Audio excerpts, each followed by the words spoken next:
이 시간에는 계시록 8장을 통해서 일곱째인 한일의 시작이라는 제목으로 오늘 말씀을 좀 나누겠습니다. 한일의 시작은 반드시 인을 통해서 하나님이 미리 보여준 사건을 우리가 깨닫고 계시록 8장에서 이제 실제적인 상황이 진행되죠. 하늘이 반시간쯤 고요하면서 한일에는 이스라엘 백성을 구원하기 위해서 7년이라는 시간을 따로 하나님이 예비하신 시간입니다. 그렇기 때문에 그 시간에 이방인들이 아니라 이스라엘 백성들이 구원을 받고요. 반드시 이스라엘 백성들의 기도를 받으신 후에야 제단의 불을 담아다 땅에 쏟으면 그때부터 2300주야에 적그리스도에게 넘겨준 환란이 시작됩니다. 그래서 인과 나팔은 하나도 떨어지지 않았어요. 재난의 나팔은 울리지도 않았습니다. 재난의 나팔이 울린다는 것은 한일의 7년 동안의 기근이 시작됐다는 뜻이고 이방인 두 증인이 나팔을 불었다는 뜻인데 아무것도 이루어지지 않았습니다. 그 부분에 대해서 좀 계속 좀 설명드리겠습니다. 한일의 시작, 이 재난의 시작 전에 반드시 이스라엘 백성을 구원하시고 재난이 시작됩니다. 인생을 살아온 모든 사람에게 지나온 여정이 있습니다. 인생에는 흔적이 있죠. 또 잠언서에 보면 전도서인가요? 인생의 그 흔적을 지나간 자체를 남기지 않는 존재도 있는데, 자, 우리가 보세요. 믿음에도 흔적이 있습니다. 믿음의 흔적이 있어요. 그래서 여호수아 14장 11절에 보면 가나안 땅을 분배하고 기업을 차지할 때에 헤브론 산지 앞에서 갈렙이 이렇게 말합니다. 오늘 내가 85세로 돼 모세가 나를 보내던 날과 같이 오늘도 내가 여전히 강건하니 내 힘이 그때나 지금이나 같아서 싸움에나 출입에 감당할 수 있으니 그날에 여호와께서 말씀하신 이 산지를 지금 내게 주소서. 아멘. 당신도 그날에 들으셨거니와 그곳에는 아낙 사람이 있고 그 성읍들은 견고할지라도 여호와께서 나와 함께 하시면 내가 여호와께서 말씀하신 대로 그들을 쫓아내리이다. 이 얼마나 멋진 고백입니까? 갈렙에게는 젊은 시절이 있었습니다. 갈렙은 45년 전에 모세가 자기를 보내서 가나안 땅을 성실하게 정탐하게 하던 날부터 이 산지를 믿음으로 바라봤습니다.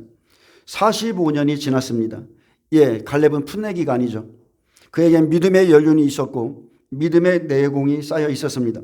믿음의 힘줄이라는 게 있습니다. 믿음의 근육들이 있어요. 하나님을 향한 온전한 신뢰, 믿음은 하루아침에 절대 만들어지는 것이 아닙니다.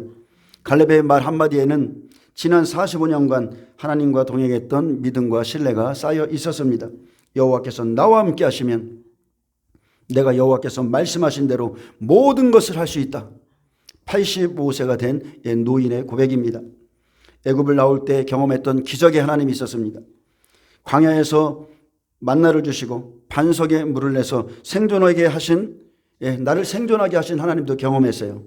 특히나 애굽에서 나올 때 얼마나 기적, 표적, 이적이 있었습니까? 지금 나를 그날에 약속하신 산지 앞에 인도하신 하나님이 내 앞에 있습니다. 출애굽의 모든 역사를 경험하고 가나안 땅에 있는 갈렙의 마음 안에 있는 하나님의 약속은 살아 있었습니다. 어느새 45년 동안 광야를 지나 85세가 되었지만 그분께서 하신 말씀을 어제 일처럼 기억했습니다. 당신도 그날에 들으셨거니와. 그날에 어제 일처럼 기억했고요. 이 45년 동안 여호와께서 나를 생존하게 하셨고 오늘 내가 85세가 되었지만 그날에 여호와께서 말씀하신 이 산지를 지금 내게 주소서. 아멘. 저와 여러분이 이 고백이 있길 원합니다. 그곳에 아낙 자손이 있고 그 성읍들이 크고 견고할지라도 내가 여호와께서 말씀하신 대로 그들을 쫓아내리이다. 우리는 승리할 것입니다. 여러분, 믿음의 거장들이 되시기를 축복합니다. 하나님의 말씀 기억하시기를 바랍니다. 갈렙처럼 약속하신 것을 달라고 말하고 기도하시길 바랍니다. 우리 믿음의 목적지가 어디를 향하고 있는지 여러분 우리가 확실히 알 때 우리에게 힘이 생기는 거예요. 아멘. 자, 솔로몬 왕은 어떻습니까? 전도서에 보면 젊은 날의 삶과 경험을 바탕으로 모든 세대에게 말했습니다. 범사에 기한이 있고 천하만사가 다 때가 있다. 날 때가 있고 죽을 때가 있으며 심을 때가 있고 심은 것을 뽑을 때가 있고 또 찾을 때가 있고 잃을 때가 있으며 지킬 때가 있고 버릴 때가 있으며 찢을 때가 있고 꿰맬 때가 있으며 잠잠할 때가 있고 말할 때가 있다 했습니다. 여러분, 하늘 아래 새 것이 없다 했어요. 없습니다. 지금은 잠잠할 때예요? 잠잠할 때가 아니죠. 지금은 하나님께서 약속하신 것을 구하고 말할 때입니다. 여호와의 날이 임박했다. 우리 주 예수 그리스도의 강림의 날이 임박했다. 우리 주 예수 그리스도께서 곧 오신다. 그가 희생을 준비하고 정할 자들을 이 시대에 구별하고 계시다. 이것을 외쳐야 됩니다. 그래서 하나님의 심판의 날에 의인들은 구원을 얻을 것이요 악인들은 심판을 받을 것입니다. 그래서 믿음의 시작보다 믿음의 결국이 중요합니다. 우리가 믿음의 끝을 갈렙처럼 이렇게 아름답게 장식하기를 원합니다. 우리의 죽는 날이 출생하는 날보다 더 낫고 더 위대해지기를 원합니다. 여러분, 이것이 우리의 소망이에요. 우리가 태어났을 때보다 우리의 죽음이 멋지기를 원합니다. 주 앞에 온전히 드려지길 원합니다.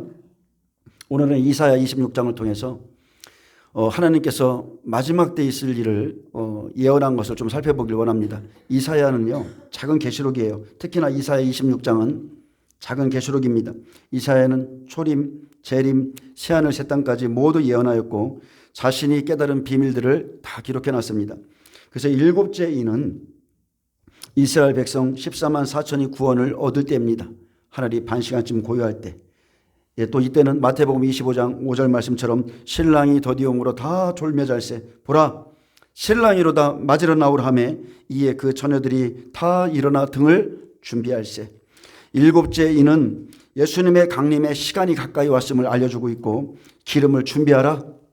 기름을 준비하라. 말씀의 기름을 준비하라. 3년을 넘게 보낼 그 말씀의 기름을 준비하라는 거예요.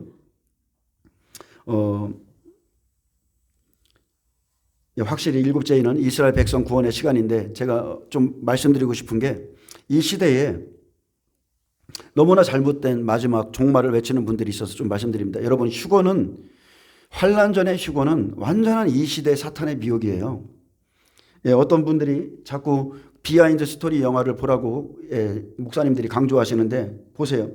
자, 레포트 비하인드 스토리를 이 영화를 만드신 분이 기독교 목사님이라고 그럽니다. 근데 그분은 소설가예요. 근데 그분이 만든 영화는 말 그대로 소설입니다. 성경에 입각해서 말씀에 입각해서 만든 영화가 아니라는 거예요. 성경의 말씀과 완전히 틀립니다. 근데 일부 목사님들이 자기들이 환난 전 휴거를 주장하고 있기 때문에 레포트 비하인드 스토리를 봐라. 여러분, 그것은 한 사람의 개인의 목사이며 소설가인 사람이 만든 거예요. 성경적이지 않습니다. 완전히 틀려요. 그렇기 때문에 이 시대의 휴거를 외치는 환난 전 휴거를 외치는 분들은 거짓 선지자가 될 수 있음을 알고 자신 스스로가 조심하셔야 됩니다. 많은 사람들을 미혹하는 종들은 화가 있습니다. 그리고 그것을 분별하지 못하고 따라가는 자도 화가 있고 반드시 이 시대에는 다 환난을 통과해서 우리가 주님의 나라에 들어갈 것입니다. 그리고 반드시 그 때와 시기를 여러분이 아셔야 주님이 도적같이 오지 않고 우리가 말씀 안에서 기다린 그날의 오심을 우리가 맞아들일 수 있습니다. 이 시간에 그냥 넋놓고서 우리는 다 휴거될 거야. 그날에 휴거될 거야. 믿는 것은 담이 선교회랑 틀릴 것이 아무것도 없어요. 똑같은 믿음을 가지고 있는 것입니다. 자, 이사야 26장 보겠습니다. 이사야 26장은 이스라엘 구원의 시간입니다. 그날의 유다 땅에서 이 노래를 부르리라. 우리에게 견고한 성읍이 있음이여 여호와께서 구원을 성벽과 외벽으로 삼으시리로다. 자, 그날의 유다 땅에서 이 노래, 구원의 노래를 부른다 했습니다. 유다는 예수님 오셨기를 여는 지파죠. 그래서 마지막 때 유다 땅에서 유다를 통해서 예수님 오시기를 기다리는 자들을 먼저 구원합니다. 우리가 스가랴 13장인가요? 거기에 보면 다윗의 집의 영광과 예루살렘 주민의 영광이 결코 유다보다 앞서지 못한다고 그랬어요. 왜 그렇습니까? 유다가 예수님 오실 길을 열었기 때문에 그렇습니다.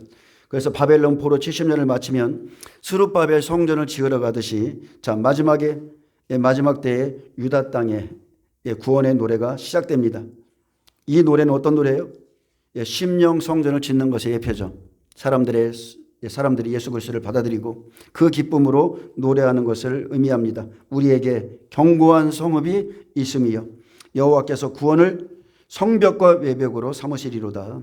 자, 유다 땅에서 하나님의 구원을 의지하는 자들, 예수님 오시길 기다리는 자들의 노래가 있습니다. 자, 이스라엘이 바라던 새로운 도성은 오직 여호와의 구원으로 이루어지고 여호와께서 이스라엘 백성들의 심령을 재건축함으로 난공불락이 되게 합니다. 마지막 때 구원의 약속을 주셨고 일곱째 인에서 여호와께서 14만 4천을 구원하시고 성벽과 외벽으로 삼아주십니다. 그날 한 일의 때에는 이스라엘 백성들의 구원만 남아 있습니다. 너희는 문들을 열고 시내를 지키는 의로운 나라가 들어오게 할지어다. 너희는 문들을 열어라. 율법으로 굳게 닫혔던 그 마음의 문을 열어라. 두 증인이 복음의 나팔을 부를 때에 구원에 참여할 수 있는 백성들의 자질이 있습니다. 그들은 신실함과 의로움을 갖고 있는 자들인데 하나님의 언약을 붙들고 유지하던 사람들입니다. 그들의 마음은 비록 율법으로 굳게 닫혀 있었죠.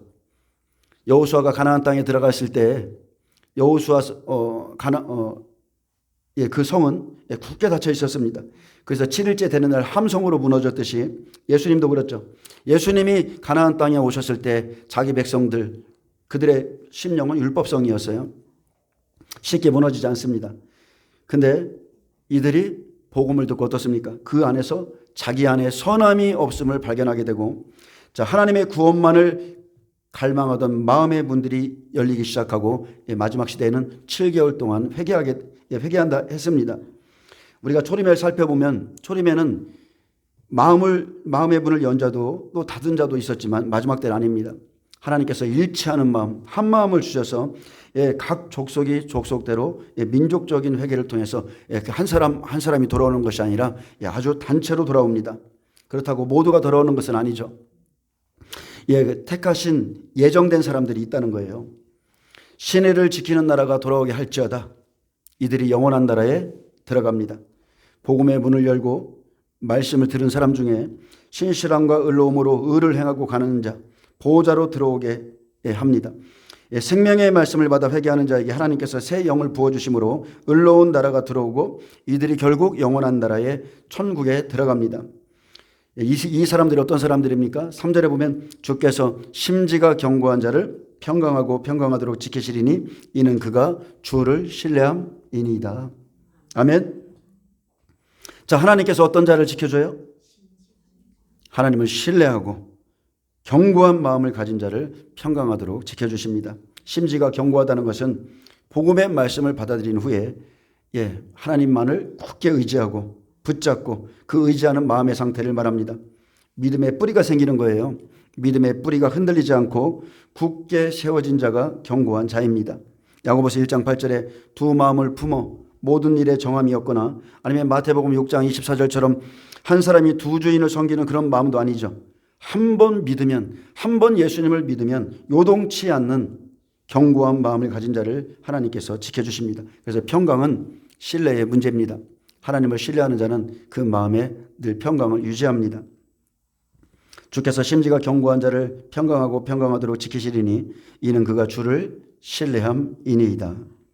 어떤 상황, 어떤 환경을 주실지라도 주를 신뢰하기 때문에 하나님께서 평강하도록 지켜주십니다. 자, 하나님을 신뢰하는 자는 그의 영을 부으신 지도자를 또 신뢰하고 그의 영을 받은 모든 사람도 여러분 같이 신뢰해야 됩니다. 여러분 믿음의 관계에는 신뢰라는 게 있어요. 신뢰가 필요합니다. 그래서 복음을 받은 자는 심지가 굳어야 뿌리가 내려서 흔들리지 않습니다. 그래서 여러분이 마찬가지입니다. 지금이 어느 때인 줄을 알면서도 조그만 일에도 흔들리고 어떤 일에 요동치고 있다면 그것은 심지가 견고히 서지 않았기 때문입니다. 목적이 정해진 사람, 생명의 면류관을 바라보는 사람들, 그 사람들 여러분 흔들림 없어요.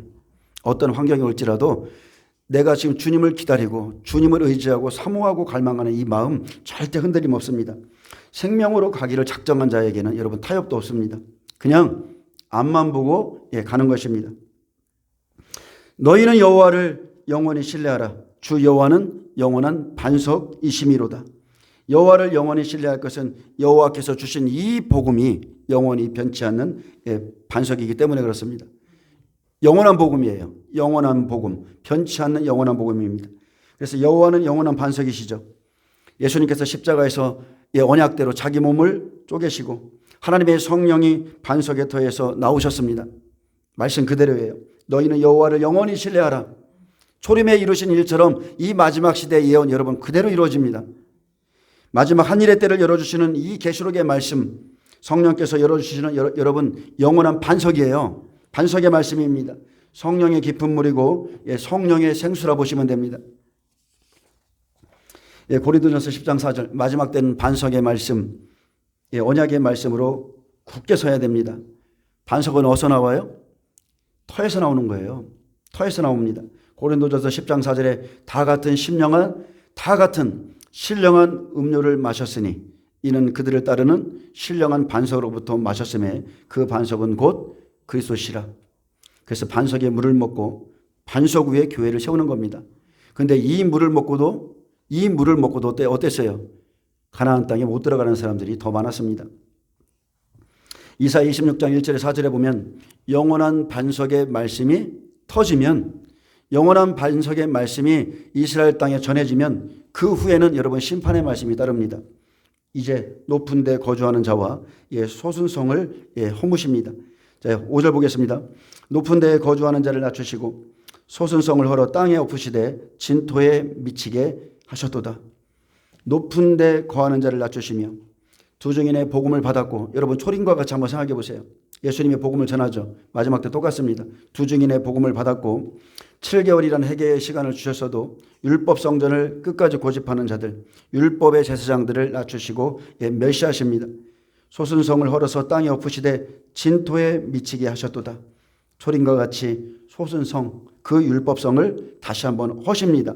그래서 눈에 보이는 율법에 매여 있는 성전, 제3성전이죠. 반석이 물을 주듯이 복음을 주셨음에도 다시 예루살렘 성전을 끝까지 짓고자 율법을 고집하고 가는 자는 땅에 엎으시되 진토에 미치게 하십니다. 마지막 때도 똑같아요. 율법 성전을 짓게 하시지만 율법 성전을 끝까지 고집하는 자는 마지막 때 짓밟습니다.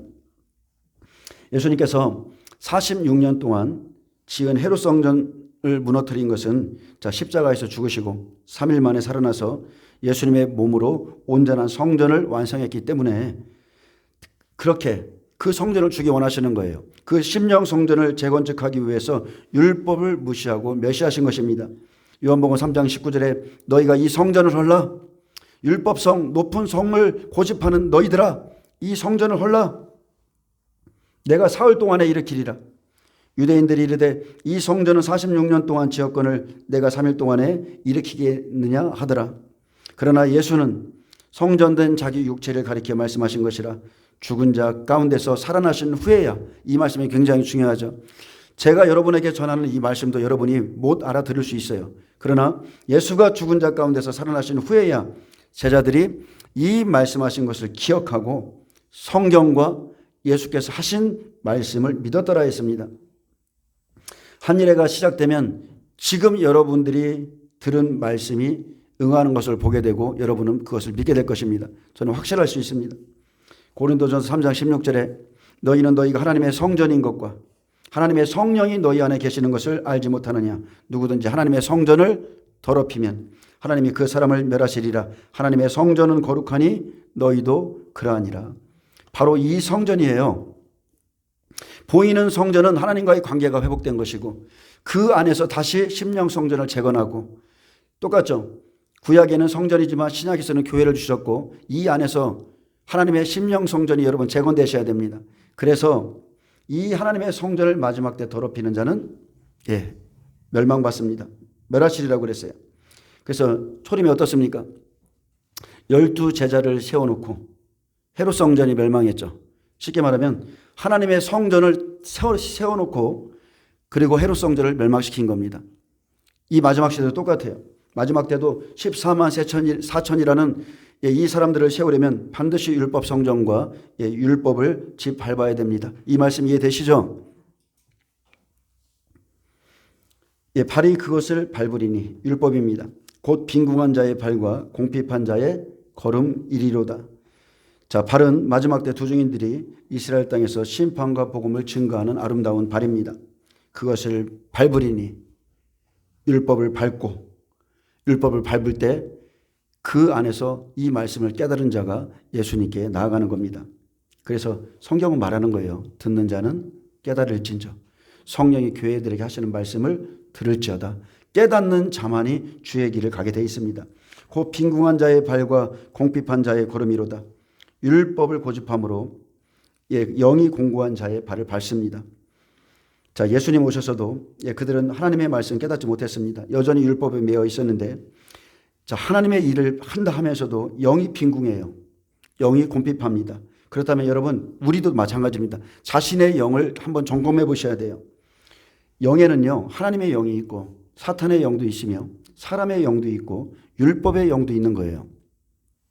다른 복음을 따르면 다른 영을 따라가는 것이라 했습니다. 그래서 진리가 아닌데도 그것을 떠나면 죽는 것까지 생각하는 사람들이 있죠. 그것이 영이기 때문에 그렇습니다.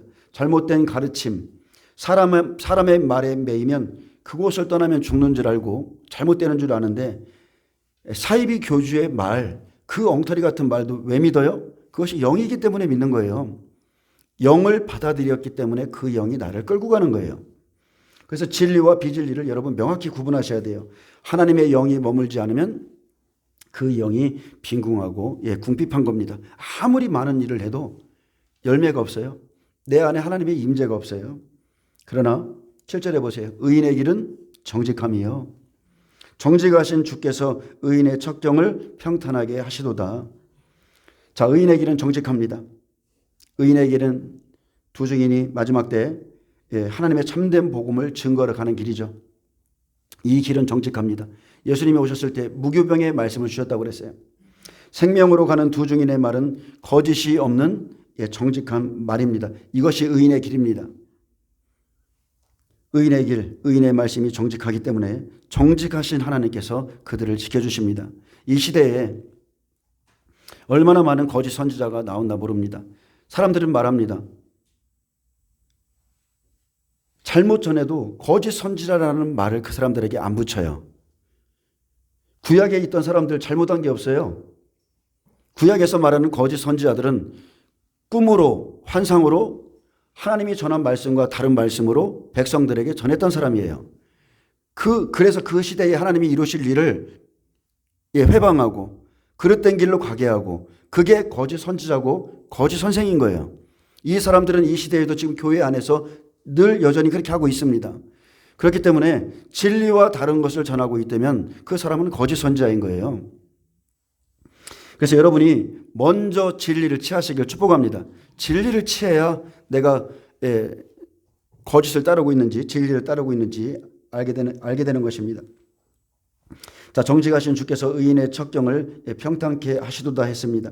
주께서 의인들을 지름길로 가게 인도하시고 그들을 성령께서 이끌어 가시죠.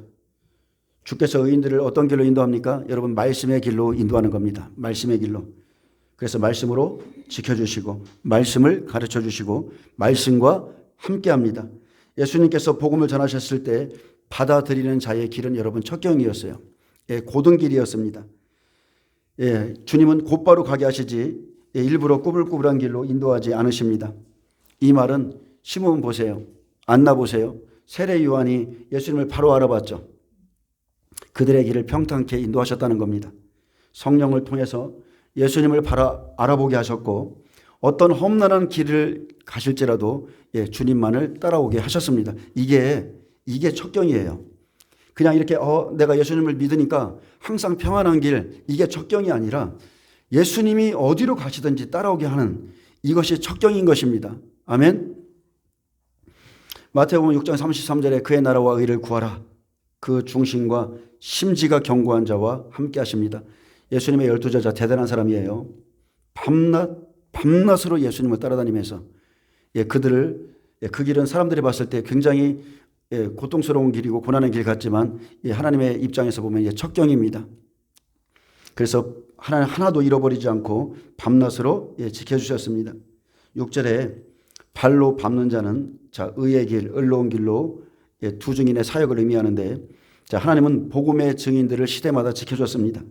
이스라엘 땅에 복음이 들어가고, 이제 8절부터 9절 증인들이 외칠 때 돌아오는 사람들이 있습니다. 그래서 전 3년 반에 1260일은 두 증인의 권세죠. 이스라엘 백성을 구원하십니다. 1260일 예언하는 권세를 주셔서 이스라엘 백성들이 하나님의 음성을 듣고 쫓아오게 하시죠. 그래서 8절 보겠습니다.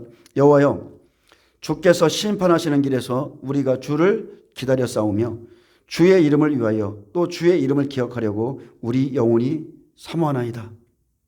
여러분, 이런 영혼은 금방 알아볼 수 있습니다. 이런 영혼들에게는요, 하나님의 임재가 머물러 있어요. 가난하고 갈급한 심령은 보입니다. 사람의 눈에도 보이고 하나님도 이들을 찾고 있습니다.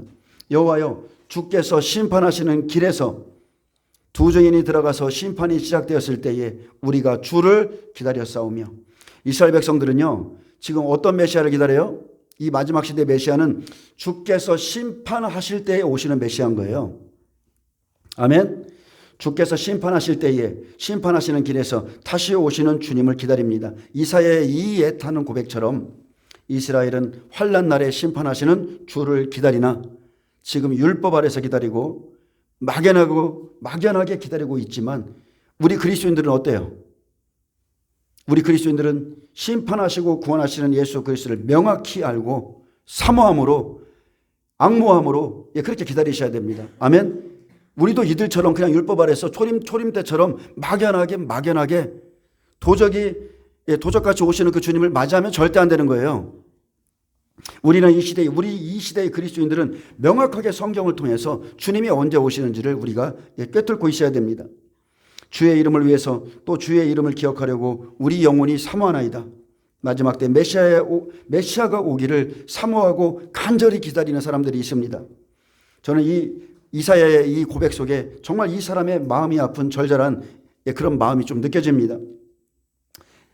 때를 알 수 없는 영원한 기다림, 목마름, 주의 이름을 기억하려고 우리 영혼이 주를 사모합니다.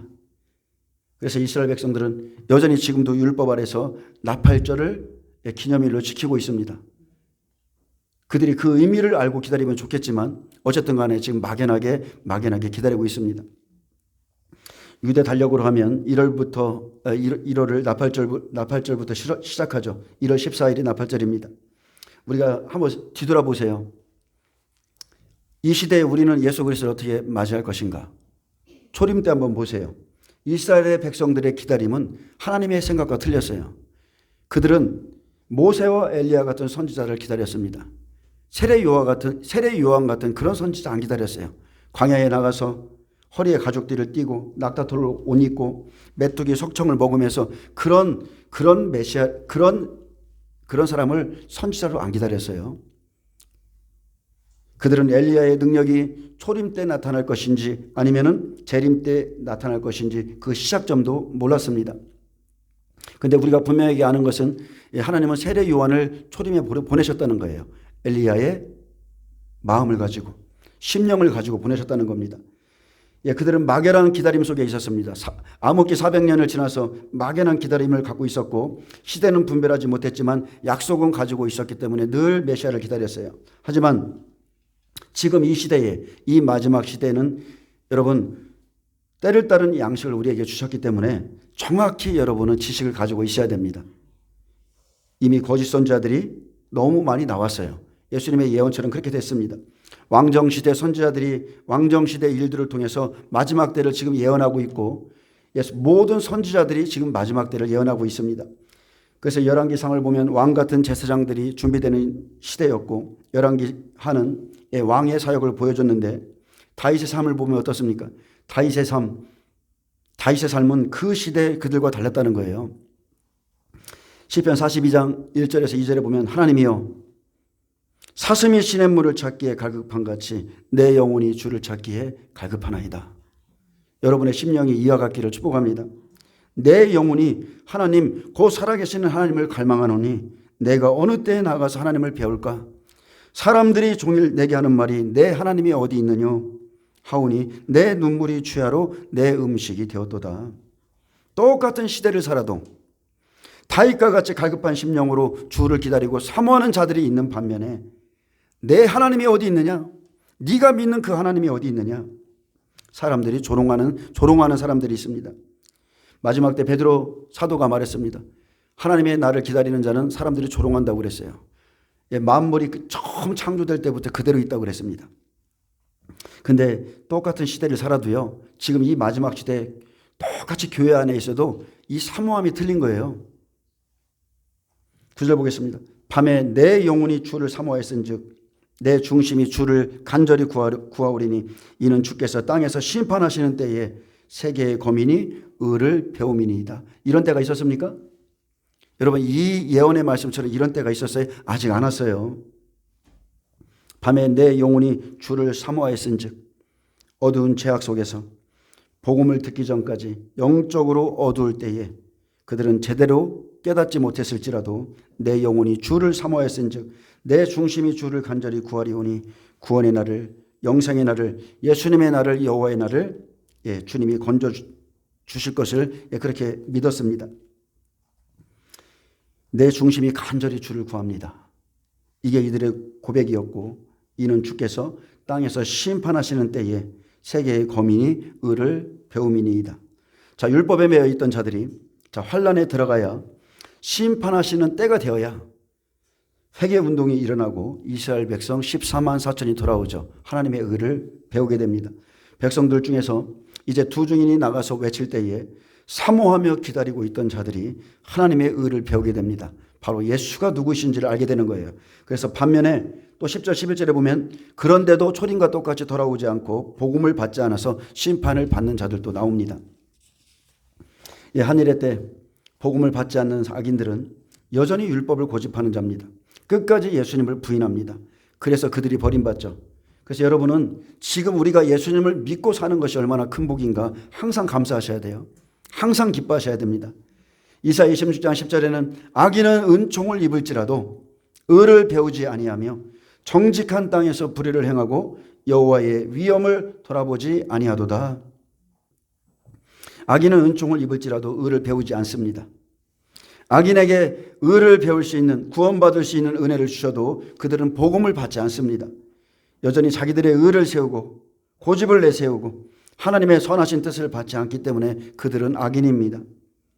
은총을 입어서 하나님의 음성을 듣고 한번 빛을 받고 그러나 그들은 돌이키지 않고 자기들의 뜻대로 가는 자들이 악인인데 이 시대로 비춰본다면 어떻습니까? 우리가 교회 7교회를 공부했잖아요. 에베소, 두아디라, 서머나, 사대교회 그들은 돌이키지 않으면 다 하나님 보시기에 악인들이에요. 다 악인입니다. 그들은 늘 듣기만 하지 하나님의 의를 배우지 않습니다. 이것은 남 이야기가 아니라 우리 교회의 이야기예요.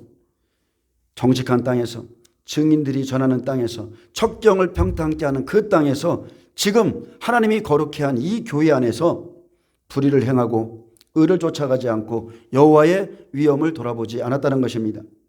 분명히 로마서에 보면 하나님의 인자하심과 존엄하심을 보라 했습니다. 넘어지는 자들에게는 다 이유가 있죠. 넘어지는 자들에게는 존엄하심이 있다 했습니다. 그렇기 때문에 여호와여 주의 손이 높이 들릴지라도 그들이 보지 아니하오나 백성을 위하시는 주의 열성을 보면 부끄러워할 것이라. 불이 주의 대적들을 사르리이다.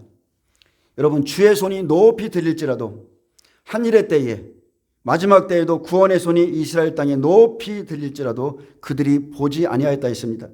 그런 자들이 있습니다. 하나님은 시대마다 손을 드셨어요. 그분의 손을 높이 드셨습니다. 여러분이 지금 이 메시지를 통해서 주의 손이 이미 높이 들린 것을 볼 수 있기를 축복합니다. 이미 들렸어요. 주의 열성이 정말 저 같은 모질이 같은 사람을 들어서 마지막 때를 알리고 있잖아요. 주의 열성이 이런 겁니다. 메시아가 오시기 전에 구약시대, 사사시대, 선지자시대, 그리고 예수님이 오셔서 마태복음 5장 7절에 산에 올라가 앉으시고 손을 높이 드신 겁니다. 구원의 손이죠. 그것뿐입니까? 거기서부터 시작해서 갈보리 십자가에서 높이 매달려서서 죽기까지 두 손을 드셨어요. 여러분, 그런데도 불구하고 하나님의 말씀은 매인 적이 없습니다. 한 번도 매인 적이 없어요. 사도행전 2장 성령이 오셨고 이제 다시 제자들의 손을 높이 드셨으나 언제나 두 부류의 사람들만 있었습니다. 누군가는 구원을 얻었고 누군가는 주께서 구원을 위해 드신 손과 주의 열성을 여전히 보지 않는 사람들이 있습니다. 지금도 마찬가지예요. 지금도 높이 들린 주의 손과 주의 열성을 보지 않을지라도 그들은 심판하시는 때가 이르면 부끄러워할 것입니다. 여호와의 불이 그들을 살 것이고 그들이 그날에는 부끄러워하게 될 것입니다. 아, 그때가 주님이 높이 손을 드신 때고 주의 열성으로 나를 부르신 때였구나. 그날에 가서 깨닫는 거예요. 그들이 보지 아니하구나. 이들이 악인들이죠. 주의 손을 보지 않는 자가 악인입니다. 분명히 잠언서 1장 20절은 말합니다.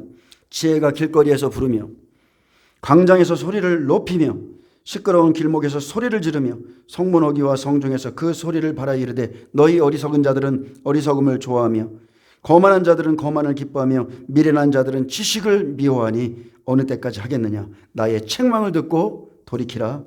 보라, 내가 나의 영을 너희에게 부어주며 내 말을 너희에게 보이리라. 내가 불렀으나 너희가 듣기 싫어하였고 내가 손을 폈으나 돌아보는 자가 없었고 도리어 나의 모든 교훈을 멸시하며 나의 책망을 받지 아니하였은즉 너희가 재앙을 만날 때에 내가 웃을 것이며 두려움이 임할 때에 내가 비웃으리로다. 이것이 하나님의 뜻입니다. 지금 백성을 위하시는 주의 열성을 지금 교회들이 봐야 돼요. 보셔야 됩니다. 분명히 고린도후서 6장 2절에 내가 은혜 베풀 때에 너에게 듣고 구원의 날에 내가 너를 도왔다 했습니다. 주님이 부를 때가 있고 듣기 싫어함으로 그 사람을 버릴 때가 있습니다. 그날에 두 증인을 통해서 자기 백성을 구원하시는 하나님의 열성을 본다면 그들은 부끄러워할 것입니다. 여러분, 다른 말 할 거 없어요. 다 사람들이 큰 소리 칩니다. 열성이 있는 것 같이 합니다. 근데 자기 양심은 알아요. 자기 양심은. 하나님의 열성 앞에 부끄러운 양심은 꺼리낍니다. 아, 나는 하나님을 볼 낯이 없다. 그런 것을 느끼지 않기 때문에 함부로 살게 되는 것이고 여전히 하나님의 뜻과 다른 길을 걷게 되고 마지막 시대는 이 이스라엘 백성들은 율법을 여전히 고집하고 가다가 여전히 회개하지 않고 가다가 그냥 후 3년 반 대접재앙에 다 넘어갑니다. 그날에 어떻게 돼요? 불이 주의 대적들을 사르리이다. 이 사람들이 어떤 사람입니까? 주의 구원의 손을 보지 아니한 사람들이고 두 증인의 사역을 가로막고 그의 말을 듣지도 않고 쳐다보지도 않았던 이 악인들은 불이 나와서 사릅니다. 불이 대적들을 사른다 했어요. 그래서 초림처럼 율법을 고집하다가 결국 주 70년 멸망한 것처럼 이들은 마지막 시대 이들은 대접재앙으로 넘어가서 영원히 심판받습니다. 마지막 때 구원의 손길이 있어도 악인은 받아들이지 않지만 열심히 외치는 것을 보고 부끄러워합니다. 고집 부리다가 끝까지 돌아오지 않는 자들은 심판을 받을 것이고 항상 두 부류입니다. 하나님이 복음을 외치게 하시면 복음을 받고 나오는 14만 4천이 있죠. 이들이 먼저 인침을 받죠. 또 복음을 거부하고 심판을 받는 자들이 있습니다. 여전히 자기 생각, 율법의 매인 생각, 자기 소견, 자기 주관과 경험이 하나님의 말씀 위에 있고 그 말씀의 권위 앞에 배설물처럼 버려져야 되는데 이 마지막 시대에도 잘못된 말씀을 듣고 지금도 우리 똑같아요. 환난 전 휴거된다고 이 거짓 것을 믿으면서 따라가는 사람들은 그것을 버리지 않는 한 하나님의 구원의 손길을 경험하지 못합니다. 자, 8절에서 9절에 심판의 날을 사모하고 의를 갈망하는 자들이 증인의 말을 듣고 돌아오는데, 자 12절에 보면 돌아온 의인들이 이렇게 고백합니다. 여호와여, 주께서 우리를 위하여 평강을 베푸시오리니 주께서 우리의 모든 일도 우리를 위하여 이루심이니이다. 자, 이 일을 행하시는 이유가 우리를 위한 일이라는 것을 알게 되죠. 주께서 우리를 위하여 평강을 베푸시리오니, 말씀을 듣는 우리 이스라엘 백성을 위하여. 아멘. 주께서 우리의 모든 일도 우리를 위하여 이루심이니이다. 자, 한 일에는 이스라엘 백성 구원이에요. 하나님의 일을 받아들인 자들 이스라엘 백성에게 전적으로 구원의 일을 이루시죠. 복음을 주신 일이 자기들을 위한 일이었음을 알고 그들이 받아들입니다. 여호와 우리의 하나님이시여, 주 외에 다른 주들이 우리를 관할하여 싸우나 우리가 주만 의지하고 주의 이름을 부르리이다. 이때가 돼서야, 지나간 시대에는 다른 주들이 우리를 관할했지만 이제 우리가 주만 의지하고 주의 이름을 부르리이다. 주 외에 다른 주들이 있었다는 겁니다. 분명히 우리 주님 외에 다른 신들이 없는데 복음을 듣고 받아들이고 돌아온 자들은 이제 그동안 율법의 주관자들이 이스라엘을 관할하고 있었다고 고백하는데, 초림에도 거짓 선지자들은 마찬가지죠. 예수님이 오셨을 때 율법 때문에 예수님을 받아들이지 않았습니다. 그들은 다른 주를 섬겼고 다른 복음을 따랐고 다른 영을 가졌으며 결국 예수님의 말씀 그대로 영적으로는 마귀의 자녀였습니다. 그래서 율법은 그림자예요. 아멘. 마지막 때도 똑같아요. 한 일의 때까지는 율법으로 가는 곳마다 성소가 되어 주셨지만 이방인의 충만한 수가 딱 차면 가나의 혼인잔치에 물이 떨어지듯이 이제 율법으로는 구원 못 받아요. 이방인 두 증인이 들어가는 순간부터는 그 복음을 받아들이지 않는 자는 율법으로는 절대 구원 못 받습니다. 이게 하나님의 뜻입니다. 자, 율법은 그림자인데 마지막 때까지 율법을 주관하는 자들이 우리를 주관하고 있었지만 이제는 우리가 주만 의뢰하고 주의 이름을 부르리이다. 증인들의 복음을 듣고 이제 여호와 하나님이 바로 예수 그리스도가 주관자임을 믿습니다. 그래서 13절에 주만 의지하고 주의 이름을 부르고 돌아온 자들이 자 하나님 앞에 의인이죠. 자 14절에 보면 다시 말씀합니다. 그들은 죽었은즉 다시 살지 못하겠고 사망하였은즉 일어나지 못할 것이니 이는 주께서 벌하여 그들을 멸하사 그들의 모든 기억을 없이 하였습니다. 멸절하였습니다. 자 여기에 보면 죽은 자 나오죠. 사망한 자 나옵니다. 이들은 일어나지 못할 자들이죠. 그들은 죽었다고 그랬어요. 이스라엘을 주관하던 율법이 죽었습니다. 율법을 주관하던 자들은 이미 율법 안에서 다 죽었어요. 그들은 다시 살지 못하겠고 사망하였은즉 일어나지 못할 것이니. 자 마지막 때도 마찬가지입니다. 율법 아래에 있는 자는 사망입니다. 율법을 끝까지 쫓아가는 자, 율법으로 다시 살지 못하고 율법으로 죄를 깨닫는 것이 아니라 지켜서 의롭게 되려 하던 자들은 자 하나님의 의이신 예수님께 나아가지 아니하므로 이미 그들의 조상들 율법을 주관하는 자들은 이미 율법 안에서 다 죽었습니다. 그리고 그들은 다시 살지 못하겠고 그들은 다시 일어나지 못할 것이라 했습니다. 왜 그래요? 이는 주께서 벌하여 그들을 멸했다는 거예요. 하나님의 의를 받아들이지 않았기 때문에 그들을 벌하고 멸하사 그들의 모든 기억을 없이 하였습니다. 그래서 지나간 시대에 주 70년에 이미 그들을 멸하셨고 자 바벨론의 마지막 때 바벨론에서 귀환한 자들같이 이 시대 여러 나라에서 돌아와서 돌아온 자들의 고백이죠. 그래서 율법을 끝까지 쫓아가다가 두 증인을 만납니다. 복음을 만나니 이제 율법은 사망합니다. 다시 한번 말하지만 두 증인이 복음을 전하면 율법의 효력은 초림과 같이 끝났다는 거예요. 더 이상은 율법을 통해서 하나님 앞에 절대 못 나옵니다. 율법은 다시 일어나지 못한다 했고 두 증인이 들어가는 날부터 가나의 혼인 잔치와 같습니다. 새로운 언약으로 하나님 나라에 들어가야 됩니다. 그래서 마지막 때는 여러분 말씀을 아는 사람들이 말씀을 쫓아오는 겁니다. 말씀을 따라오는 거예요. 15절 보겠습니다. 여호와여 주께서 이 나라를 더 크게 하셨고 이 나라를 더 크게 하셨나이다. 스스로 영광을 얻으시고 이 땅의 모든 경계를 확장하셨나이다. 자 여호와여 주께서 이 나라를 더 크게 하셨고 마지막 일곱째 인에서 돌아온 이스라엘 백성에게 복음을 더 크게 하셨고 더 크게 하셨죠. 그래서 누가 나옵니까? 복음을 받은 장자들, 보호자로 가는 14만 4천들, 자 휴거자들이 나옵니다. 스스로 영광을 얻으시고 이 땅의 모든 경계를 확장하셨나이다. 그래서 율법의 길, 복음의 길, 지계표를 정하셨는데 복음의 길로 나오는 자 14만 4천을 정하시고 돌아온 이스라엘 백성을 복음의 나라로 확장시킵니다. 마지막 때 이들은 세계의 거민을 출산하지 못합니다. 자기 땅 안에서 자기 백성들만 출산하는 거예요. 복음의 나라로 확장합니다. 자 16절 18절은 마지막 때 두 증인이 전하는 복음을 듣고 돌아오는 자들의 전체적인 유학이죠. 여호와여 그들이 환난 중에 주를 앙모하시사오며 자 환난 중이에요. 주를 앙모하였던 것은 환난 안에서 앙모하는 겁니다. 주의 징벌이 그들에게 임할 때에 그들이 간절히 주께 기도하였나이다.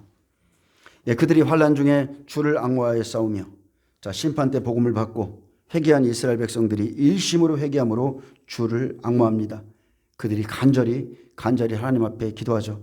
주의 징벌이 그들에게 임할 때에 그들이 간절히 주께 기도하였나이다. 그래서 한일에는 심판과 구원의 날인데 이스라엘 백성들을 구원한다고 약속하셨어도 하나님께서 그 날에 그 구원이 이루어지기를 간구해야 된다. 간절히 기도해야 된다. 그렇게 말씀했습니다. 그래서 에스겔 36장에 보면 마지막 심판날에 돌아오는 이스라엘 백성들 회개 운동이 일어날 것을 미리 기록해 놓으셨어요. 이 시간은 오늘 본문의 말씀과 같이 계시록 8장 3, 4절이에요. 하늘이 반 시간쯤 고요한 시간, 백성들의 기도를 받으시는 시간입니다. 주 여호와께서 이같이 말씀하셨느니라. 그래도 이스라엘 족속이 이같이 자기들에게 이루어 주기를 내게 구하여야 할지라. 내가 그들의 수요를 양떼같이 많아지게 하되 제사 드릴 양떼 곧 예루살렘이 정한 절기의 양떼같이 황폐한 성읍을 사람의 때로 채우리라. 그리한즉 그들이 나를 여호와인 줄 알리라 하셨느니라. 자, 간절히 회개하고 나면 그들이 어떤 사람들이 됩니까? 제사 드릴 정결한 양떼 같은 사람들로 되어서 나옵니다. 14만 4천이죠.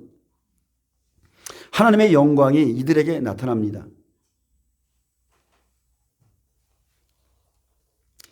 저는 지금 여러분에게 지혜와 계시의 영이 부어지길 축복합니다.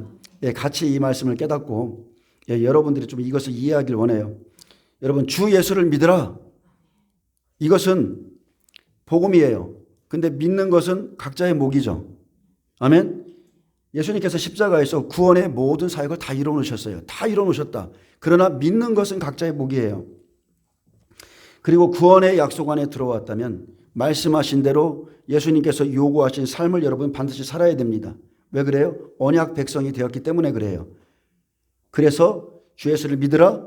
그리하면 구원을 얻으리라 해요. 믿음에 따른 삶까지 요구하셨고 그리하면 구원을 얻습니다. 그리하면입니다. 이사야 26장 17절 보겠습니다. 여호와여, 잉태한 여인이 상기가 임박하여 상고를 겪으며 부르짖음같이. 이것은 비유의 말씀이죠. 예수님을 잉태하는 그 비유의 말씀인데 우리가 주 앞에서 그와 같으니이다. 여기서부터 좀 말씀을 잘 깨달으시길 축복합니다. 여호와여, 잉태한 여인이. 자, 7개월 동안 증인들이 전하는 말씀을 받아들이고 간절히 사모하는 자들이 복음을 잉태합니다. 아직 여인의 믿음이죠. 상기가 임박합니다. 복음을 시인하고 14만 4천을 낳을 때가 되죠. 이들은 다 큰 환난을 통과해서 나온 자들이죠. 전 3년 반이 마칠 때가 되어요. 그러면 상고를 겪으며 부르짖음같이 우리가 주의 앞에 이러하니이다. 그렇게 고통 중에 있다가 큰 환난을 통과하고 마지막 예수님 그 이름 때문에 사람들이 그 이름을 부인시키려고 할 때 예수님을 시인해야 하는 고통이 마지막에 따르죠. 그래서 마지막 때에 아들을 낳는 것은 시인하고 고백하는 것까지입니다. 이것이 계시록 2, 3장에 말하는 이기는 자들에 대한 말씀이에요. 마지막 때에 예수를 잉태하는 것으로 끝나는 것이 아니라 상고를 겪으며 부르짖듯이 자기 믿음대로 100배, 60배, 30배의 믿음이 있죠. 자기 믿음대로 시인하고 고백하고 보호자로 가기 위해서 부르짖는 고난과 아픔이 따른다는 겁니다. 이것은 엄청난 환난이에요. 그래서 계시록 12장 2절에서 계시록 12장은 전체적인 지금 계시록 안에 있는 모든 것을 다 얘기합니다. 이 여자가 아이를 배워서 해산하게 되며 아파서 애를 쓰며 부르짖더라. 이때에 어떤 일이 생깁니까? 하늘에 또 다른 이적이 보이니 보라, 한 큰 붉은 용이 있어 머리가 7이요 뿔이 10이라. 그 여러 머리에 7 왕관이 있더라. 그 꼬리가 하늘의 별 3분의 1을 끌어다가 땅에 던지더라. 별들은 종들입니다. 용이 해산하려는 여자 앞에서 그가 해산하면 그 아이를 삼키고자 하더니 예수를 잉태했어요. 그 아이를 해산해야 돼요. 근데 그 아이를 삼키고자 하더니 여자가 아들을 낳으니 장차 철장으로 만국을 다스릴 남자라. 그 아이를 하나님 앞과 그 보호자 앞으로 올려가더라. 아멘. 전 3년 반 1260일 끝나고 죽은 자의 부활 이후에 아이를 잉태한 그 여인 남자의 믿음으로 그들이 보호자로 살아서 올라갑니다. 성경에서 휴거되는 장면은 이 장면 하나밖에 없어요. 하르파주는 여기 딱 살아서 올라가는 장면은 이 장면밖에 없습니다. 반드시 죽은 자의 부활 이후에 이들이 살아서 올라갑니다. 이스라엘 14만 4천은 휴거자입니다. 우리가 잉태하고 상고를 당하였을지라도 바람을 낳은 것 같아서 땅의 구원을 베풀지 못하였고 세계의 거민을 출산하지 못하였나이다. 자, 우리가 잉태하고 상고를 당하였을지라도 자, 상고를 당하듯이 복음을 받고 고통을 당함으로 자기만 구원하죠. 우리가 잉태하고 상고를 당했다 했습니다. 자기만 구원합니다. 분명 주님이 말씀하셨어요. 노아, 다니엘, 욥이 그날에 거기에 있을지라도 자기 공의로 자기만 구원을 받는다 했습니다. 바람을 낳은 것 같아서 땅에 구원을 베풀지 못하였고 세계의 거민을 출산하지 못하였나이다. 생산치 못하였나이다. 이스라엘 백성이 마지막 구원이기 때문에 땅끝이기 때문에 자기 백성만 구원하고 세계의 거민을 출산하지 못하고 이렇게 끝나는 겁니다. 아멘. 자, 한일에는 이방인 구원사가 끝난 상태에서 이방인이 아니라 이스라엘 백성이 구원받는 시간이에요. 자, 초림 때라면은 로마를 통해서 박해를 받았을지라도 사도행전 시대에는 어떻습니까? 제자들이 나갔어요. 성령을 받고 나갔습니다. 그래서 세계의 거민들을 출산할 수 있었고 구원할 수 있었지만 지금 현재 이들을 구원할 때에는 이방인 구원사가 끝난 거예요. 그래서 이방인의 충만한 수는 다 찼습니다. 마지막 때는 예수님의 복음을 받았기 때문에 상고를 당하고 자기는 구원하지만 세계의 거민을 구원하지 못합니다. 결국 이스마엘을 통해서 보여준 것 같이 이스마엘이 마지막 때 어때요? 애굽에서 아내를 맞아들이죠. 자기 백성 60배 30배만 출산하고 마는 거예요. 그게 끝입니다. 마태복음 10장 27절에 뭐라 하겠습니까? 마태복음 10장에 보면 마태복음 10장, 누가복음 10장은 아직 이루어지지 않은 일이에요. 그들에게 성령이 없습니다. 근데 마태복음 10장을 읽어보면 뭐라고 그래요? 그때에 너희가 무엇을 말할까 두려워하지 말라고 그러죠. 너희 속에서 말씀하시는 이니 성령이 할 말을 주시리라 그래요. 제자들에게 성령이 없었어요. 그것은 마지막 때 한일의 때 이스라엘 백성들 구원할 말씀입니다. 그래서 마태복음 10장 22절에 보면 또 너희가 내 이름으로 말미암아 모든 사람에게 미움을 받을 것이나 끝까지 견디는 자는 구원을 얻으리라.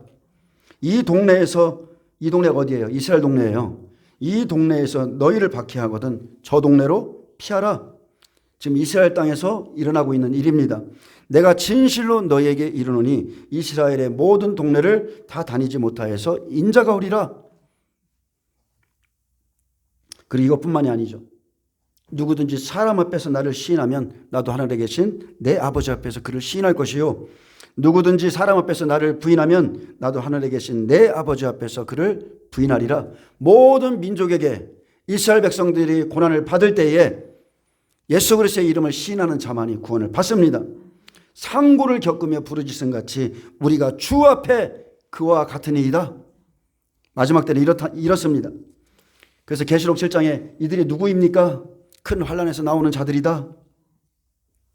정확하게 전 3년 반 1260일, 정확하게 1260일에 마지막 7째 나팔까지입니다. 자, 이제 가장 중요한 장면이 나옵니다. 19절 보겠습니다.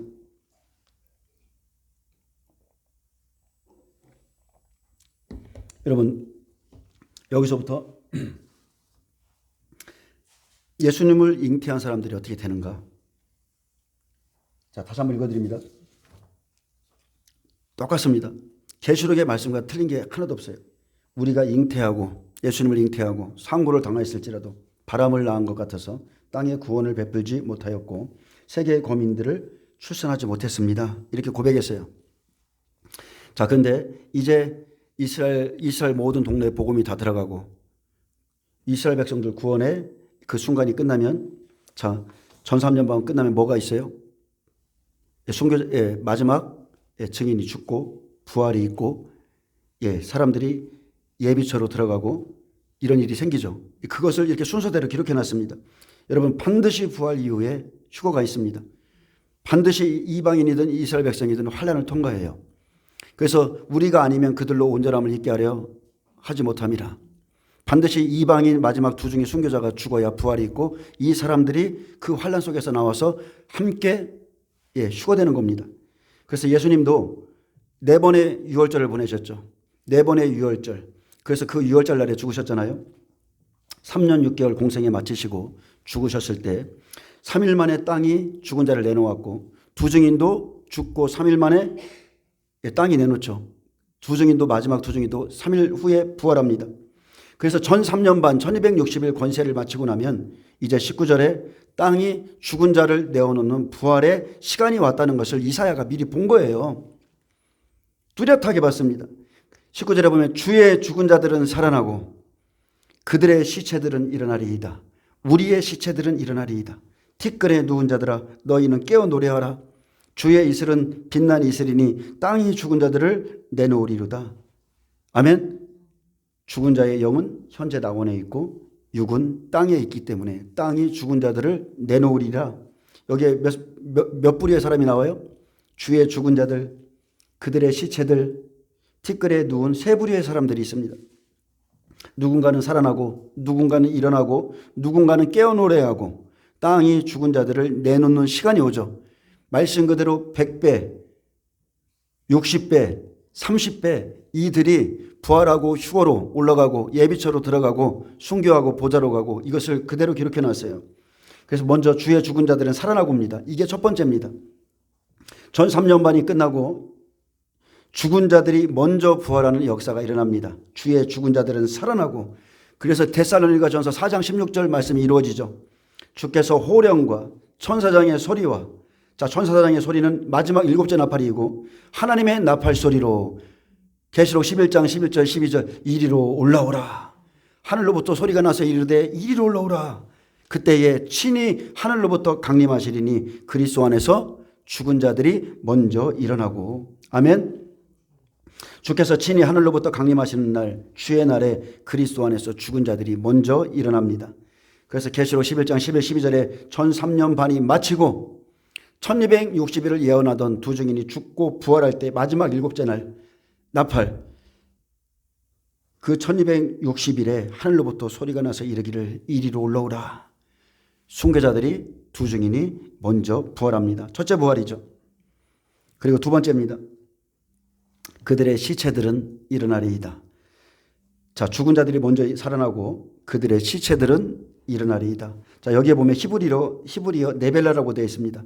예, 시체 말 그대로 시체를 의미하지만 다른 뜻으로 보면 무기력한 것들, 시체처럼 죽은 자 같이 된 자를 의미합니다. 그래서 순교하고 부활이 일어난 다음 이 휴거할 자들이, 무기력해진 이 사람들이 살아서 휴거되는 거예요. 죽은 자 같이 고통을 당했지만 살았기 때문에 일어나서 이들과 함께 하늘로부터 끌어올려가서 휴거되는 것입니다. 이 사람들이 살아서 휴거될 자예요. 그래서 데살로니가 4장 16절 말씀 다음에 17절 말씀이 그대로 이루어집니다. 그 후에 우리 살아남은 자들도, 우리의 시체들도 그들과 함께 구름 속으로 끌어올려 공중에서 주를 영접하게 하시리니 그리하여 우리가 항상 주와 함께 있으리로다. 아멘. 그들과 함께, 누구예요? 순교자죠. 부활자죠. 이들과 함께 구름 속으로 끌어올려. 근데 참 희한한 게 많은 목사님들이 이 말을 전하면서 16절 말씀은 안 전하는 거예요. 17절 말씀만 딱 떼어놓고 그 앞에 죽은 자들이 먼저 부활해야 되는데, 주께서 강림하시는 그날에 죽은 자들이 먼저 부활하는데 이거는 딱 떼놓고 우리는 환난 전 휴거된다, 이렇게 말하는, 휴거를 외치는 분들이 지금 이렇게 말하고 있어요. 자, 순서대로 됩니다. 주의 죽은 자들이 살아나고, 두 번째 그들의 시체들은 일어나고, 세 번째입니다. 티끌에 누운 자들아 너희는 깨어서 노래하라. 티끌은 히브리어 아파른데 땅, 진흙, 흙, 티끌 더미에 누운 자를 의미합니다. 그래서 백배들의 부활, 14만 4천의 휴거, 그리고 아직까지 티끌 가운데 누가 있어요?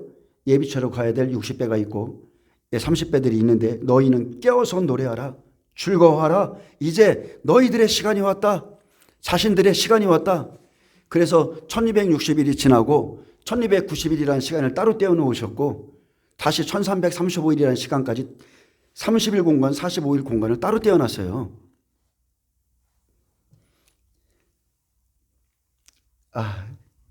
여러분들이 이것을 잘 깨달으시기를 축복합니다. 저도 답답하고, 도표를 가지고서 보세요. 이 날은 영광스러운 날이에요. 영광의 날입니다. 막연하게 우리가 주님의 강림을 기다리는 것이 아니라 성경 그대로 기다려야 돼요. 이제 우리들의 시간이 왔다는 것, 자신들의 시간이 왔습니다. 그래서 주의 이슬은 신명기 32장 2절에 보면 하나님의 말씀, 교훈을 받은 사람들이죠. 신명기 32장 2절에 보면 하나님의 약속의 말씀이 성취되는 것을 의미합니다. 예언의 말씀이 이루어지는 시간이라는 거예요. 신명기 32장 2절에 내 교훈은 비처럼 내리고 내 말은 이슬처럼 맺히나니 연한 풀 위에 가는 비 같고 채소 위에 단비로다. 주의 이슬은 빛난 이슬이라 했습니다. 하나님의 말씀이 하나도 피하지 않고 순서대로 차례차례대로 일어나는 것을 보는 거예요. 그래서 부활이 일어나고 휴거가 있게 되고 예비쳐 간다고 예언한 대로 그대로 일어납니다. 그대로예요. 약속하신 말씀이 성취될 때 주의 이슬이 빛이 나죠. 주의 이슬이 빛난 이슬이 되는 거예요. 말씀이 성취되기 때문에 하나님의 말씀에 빛이 납니다. 그때 어떤 일이 생겨요? 땅이 죽은 자들을 내놓으리라. 자, 다시 한번 말합니다. 부활의 시간이 왔습니다. 순교자들이 먼저 부활의 몸을 입습니다. 부활체의 몸을 입어요.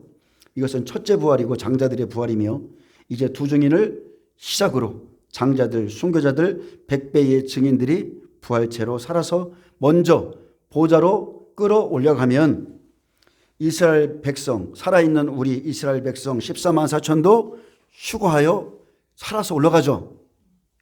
이것은 7나팔 30일 공간에 일어나는 일이에요. 1260일을 마치고 환난을 감해주지 아니하면 구원받을 육체가 없다. 이 안에서 일어나는 일입니다. 그러면 어떤 일이 일어나요? 늘 말했듯이 자, 첫째 부활이 먼저, 휴거가 그 다음 따르고 세 번째 예비쳐가는 사건이 생기죠. 그 일이 일어납니다. 그래서 계시록 12장 6절 말씀같이 예비쳐가는 시간이죠. 이제 60배들, 믿음의 60배들이 가는 곳을 말하고 있습니다. 이사 21장 20절 내 백성아 갈지어다. 죽은 자들이 살아나고 시체들이 일어나면 내 백성아 갈지어다. 내 밀실에 들어가서 내 문을 닫고 분노가 지나가기까지 잠깐 숨을 지어다. 자, 후 3년 반 대접재앙에 바로 들어가야 되는데 이들을 밀실에 집어넣죠. 내 밀실에 들어가서 이제 60배들을 양육하기 위해서 예비하신 곳이죠. 계시록 12장 6절 14절 한때 두때 반때 후 3년 반 적그리스도의 권세에서 살아남을 자가 한 사람도 없기 때문에 하나님께서 예비하신 곳으로 예비처로 산으로 밀실로 이렇게 표현하면서 이들을 보내겠다는 거예요. 살아서 천연왕국에 들어갈 사람들. 아멘. 그래서 이 60배들은 이미 오나팔에 무자경에서 풀려난 그 황충들, 이들에게 정갈이 쏘는 것과 같은 고난을 받고 여기서 승리하고, 그리고 쉽게 말하면 소돔성에서 롯이 빠져나왔죠. 여기서 승리하고 롯이 바로 산으로 갑니까? 아니죠. 잠시 소알성에 들렸다가 들어가 있다가 나와서 산으로 그냥 들어가듯이 똑같은 거예요. 그래서 육나팔 끝나고 가는 곳은 한 곳입니다. 이사야는 밀실로, 계시록은 예비하신 곳이라고 그랬고 마태복음에서는 산으로 말씀했습니다. 다 똑같아요. 이 시기에 너희는 산으로 도망하라. 1260일 마치고 전 3년 반 마실 때입니다. 멸망에 가증한 것이 거룩한 곳에 섰으면은 이 일이 일어난다는 겁니다. 아멘. 마태복음 24장 15절에 너희가 선지자 다니엘이 말한 바 멸망에 가증한 것이 거룩한 곳에 선 것을 보거든 읽는 자는 깨달을진저 그때의 유대에 있는 자들은 산으로 도망할지어다. 왜 그래요? 후 3년 반 적그리스도가 세워지기 때문에 그렇습니다. 지붕 위에 있는 자, 집안에 있는 물건을 가지러 내려가지 말고 밭에 있는 자, 겉옷을 가지러 뒤로 돌이키지 말지어다. 그만큼 급박하다는 거예요. 이것이 후 3년 반의 시작점인데 환난을 감하는 75일의 공간 중에 30일 공간에서 일어나는 일입니다. 내 문을 닫고 분노가 지나가기까지 잠깐 숨을 지어다. 자, 후 3년 반은 대접재앙이죠. 갚아주는 시간이에요. 예비처로 가서 고센 땅에 들어가 있었던 것처럼 후 3년 반 대접재앙이 지나가기까지 숨어 있어라. 이것은 사람이 만든 처소가 아닙니다. 하나님이 예비하신 곳이 있습니다. 하나님의 분노가 지나가기까지 거기 들어가 있어라. 계시록 18장 4절에서 6절에 내 백성아 거기서 나와 그의 죄에 참여하지 말고 그가 받을 재앙들을 받지 말라. 그의 죄는 하늘에 사무쳤으며 하나님은 그의 불의한 일을 기억하신지라. 그가 준 그대로 그에게 주고 그의 행위대로 갑절을 갚아주고 그가 섞은 자에게도 갑절이나 섞어 그에게 주라. 이제 갚아주는 시간이기 때문에 예비처로 들어가 있으라는 겁니다. 밀실로 들어가 있어라. 그래서 계시록 12장 6절에 해를 옷 입은 한 여자가 한 여자가 나오고요. 그 아이가 보좌 앞으로 올라가면 바로 계시록 12장 6절에 휴거가 일어나고 나면 뭐라고 그랬어요? 그 여자가 광야로 도망하매. 똑같은 소리예요. 60배 남아있는 그 여자가 광야로 도망하매 거기서 1260일 동안 그를 양육하기 위하여 하나님께서 예비하신 곳이 있더라. 아멘. 그 여자 60배죠. 부활 휴거가 일어나면 예비처에 가서 후 3년 반이 지나기까지 양육을 받는다고 그랬습니다. 천년왕국에서 어떻게 살아야 되는 것인지 양육받습니다. 자, 계시록 12장에 보면 한 여자 나오죠. 두 증인이죠. 또 이 여자 나오죠. 복음을 받은 이스라엘 14만 4천이죠. 또 그 여자가 나오죠. 이스라엘 60배, 이방인 60배예요. 그리고 마지막에 남은 자손 나오죠. 믿음의 종류를 다 기록해놨어요. 자, 30배들이죠. 그래서 60배가 밀실로 가는 겁니다. 예비처로 가는 거예요. 용과 싸우는 남은 자손 30배에 대해서는 마지막 절에 기록만 해놓으셨는데 이 사람들은 어떻게 돼요? 결국 계시록 15장에 이스라엘 30배, 이방인 30배 다 순교하고 이들도 낙원에 가 있는 것을 보여줍니다. 마태복음 24장 16절 그때 유대에 있는 자들은 산으로 도망갈지어라. 예비하신 곳 밀실로 예비처로 가라는 것입니다. 그래서 21절에 보면 이제 환란을 감해주는 후 3년 반 이 75일 공간에서 이 사람들이 예비처로 가면 또 이제 후 3년 반 대접 심판이 남아있죠. 후 3년 반 대접 심판이 남아있습니다. 말씀의 순서대로 기록해 놓으셨어요. 보라 부활, 휴거, 예비처 가는 사건이 딱 끝나면 30배에 대해서는 기록을 안 했는데 이 사람들은 순교했다고만 기록해 놨어요. 그러면 보라 여호와께서 그의 처소에서 나오사 땅의 거민의 죄악을 벌하실 것이라. 땅이 그 위에 잦았던 피를 드러내고 그 살해당한 자를 다시는 덮지 아니하리라. 심판의 시작입니다. 대접재앙이에요. 심판의 시작이에요. 구원받을 하나님의 백성들 60배들 밀실로 다 들여보내시고 30배 알곡들까지 다 추수된 시간이기 때문에 14장에서 추수하죠. 이제 악인들만 남은 시간입니다. 보라 여호와께서 그의 처소에서 나오사 땅의 거민의 죄악을 벌하실 것이라. 이제 그냥 대접재앙으로 악인들을 다 심판하는 시간입니다. 이 악인들이 누구예요? 사탄에게 붙잡힌 자들, 음녀 적골수에게 붙잡히고 거짓 선자에게 붙잡히고 그 사람들입니다. 이사야 27장 1절에 보면 그날에 여호와께서 그의 견고하고 크고 강한 칼로 날랜 뱀 니오야단 곧 꼬불꼬불한 뱀 니오야단을 벌하시며 바다에 있는 용을 죽이시리라. 이 꼬불꼬불한 뱀이 누구예요? 용이에요. 사탄입니다. 그날에는 이 용을 다 죽인다는 거예요. 그래서 후 3년 반에 이 악한 천사 미가엘과 싸웠던 이 옛뱀 사탄 마귀 다 심판하시죠. 완전히 심판합니다. 그리고 사탄에 붙잡혀서 붉은 말에 붙잡혀서 함께 했던 사람들도 심판합니다. 날랜 뱀 니오야단 꼬불꼬불한 뱀을 이제 완전히 벌하시고 바다의 용 사탄을 하나님이 죽이시죠. 사탄을 영원한 지옥 불못에 던져 넣으십니다. 그래서 계시록 20장 10절에 또 그들을 미혹하는 마귀가 불과 유황못에 던져지니 거기는 그 짐승과 거짓 선자도 있어 세세토록 밤낮 괴로움을 받으리라. 아멘. 아멘. 자, 앞으로 되어질 일의 순서예요. 그대로 이렇게 되어집니다. 그대로. 자, 일곱 죄인에서 이스라엘 백성들 구원받고 그들의 기도를 받으시고 기도 다 받으시면 기도의 향이 차면 하나님이 대접을 땅에 쏟으시고 재난의 나팔이 1나팔부터 부러지죠. 1나팔, 2나팔, 3나팔, 4나팔이 한꺼번에 부러지죠. 그러면 이 첫째인, 둘째인, 셋째인, 넷째인 한꺼번에 다 부러지죠. 동시에. 그러면서 욥기 1장과 같이 자연 재난 여러 가지 칼, 기근, 짐승들 풀어놓고 이 일이 동시에 일어나는 거예요. 욥기 2장은 사탄이 다시 한번 하나님께 욥을 참소함으로 그럼 그의 몸을 쳐봐. 5나팔은 무저갱의 문이 열리고 황충들이 귀신들이 다 풀려나서 그들로부터 직접적인 고난을 당하는 거죠. 그리고 그것에서 이긴 사람들이 나와서 예비처로 들어갑니다. 살아서. 그러니까 이 순서를 여러분이 지금 하나님은 1.1의 오차도 없이 계속 똑같은 순서를 말하는 거예요. 이런 일이 있을 것이다. 그래서 마지막 때 이스라엘 백성을 구원하시기 위해서 이사야 26장을 통해서 약속하고 있습니다. 죽은 자들이 먼저 일어날 것이다. 기절한 자들이 또 살아날 것이다. 티끌이 일어날 것이다. 다 순서대로 말씀하고 있고요. 초림, 재림 새 땅을 기록해 놓으셨고, 자, 우리가 계시록 7장 살펴봤지만 내 천사가 땅과 바다에 재앙을 내리려 하다가 하나님의 인을 가지고 온 다른 천사가 와서 땅과 바다에 재앙 내리는 천사를 보고 하나님의 종들의 이마에 인치기까지 내리지 말라 했습니다. 이게 이스라엘 백성이에요. 14만 4천을 인치기까지, 장자들을 인치기까지 잠깐 멈추라 하셨고, 이것이 지금 우리가 보고 있는 계시록 8장 1절에서 4절 하늘이 반시간쯤 고요할 때입니다. 그리고 실제 이 일이 일어나고 항상 명심하셔야 될 것은 한일에는 2520일이에요. 그런데 하나님이 이 일 이후에 실제 재난은 계시록 8장 7절 일날팔부터 일어나고 그 날수가 2300주회라는 거예요.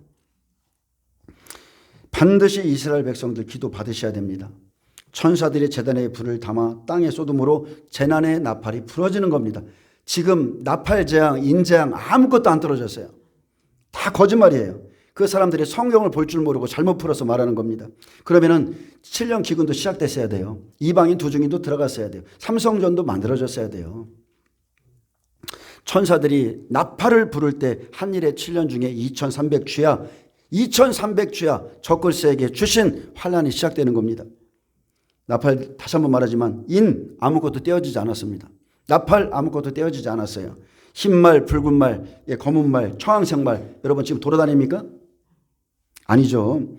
첫째 나팔이 부러지면서 동시에 움직이는 거예요. 인과 나팔은 하나요. 인과 대접이 하나로 같이 천사들이 움직이는 겁니다. 그래서 앞으로 우리가 지금 닥칠 우리가 마주할 이 환란은 그냥 환란이 아니라는 거예요. 다니엘, 욥, 노아, 다니엘, 욥이 거기 있을지라도 내가 그날에 칼, 기근, 전염병, 짐승들을 풀어놓을 때 노아, 다니엘, 욥이 거기 있을지라도 그들은 자기 공의로 자기만 구원을 얻는다. 그런 날을 우리가 지금 기다리고 있습니다. 반드시 이제 앞으로 참 여러 가지가 있죠. 지금 우리가 강제로 받아야 될 게 여러 가지가 있어요. 이것도 있습니다. 앞으로 지금도 며칠 전부터 시행했죠. 또 이거는 말할 것도 없어요. 이미 그거는 말할 것도 없습니다. 앞으로 짐승에게 경배하지 않는 자는 목배임을 당할 것이고, 짐승의 표를 받지 않으면 자 환란의 때에 매매할 수가 없어서 지금 중국을 보듯이 지하철도 못하죠. 어디 좀 고급스러운 레스토랑 들어가려면 사회신용 점수가 안 세서 들어가지도 못해요. 아예 사회생활을 할 수 없는 그런 때가 지금 우리 앞에 오고 있기 때문에 우리가 그 때를 말씀을 통해서 보면서 잘 준비해야 돼요. 막연하게 우리는 휴거돼 막연하게 그냥 환란 속에 들어갔다 이게 아니고 얼마나 극심한 고난의 날이 될 것인지 이것을 우리가 준비하면 그 마지막 끝은 어디예요? 하나님의 영광을 보게 되는 겁니다. 하나님의 영광. 아멘. 이 영광의 날을 여러분 보시길 축복합니다. 고난 끝에 있는 이 영광의 날을 꼭 보세요. 기도하겠습니다. 하나님, 이사야가 본 그 영광의 날을 우리로 보게 하심을 감사드립니다. 주의 죽은 자들은 살아나고 그들의 시체들은 일어나고 티끌에 누운 자들이 깨어서 노래하는 그날, 땅이 죽은 자들을 내놓는 날을 우리로 알게 하시고 사모하게 하심을 감사드립니다. 이 마지막 시대의 그날을 위해서 우리의 모든 힘을 다하게 하시고 그날에 빛난 이슬이 될 수 있도록 축복하여 주옵소서. 감사하며 예수님의 이름으로 기도합니다. 아멘. 하나님께 영광 박수를 드립니다.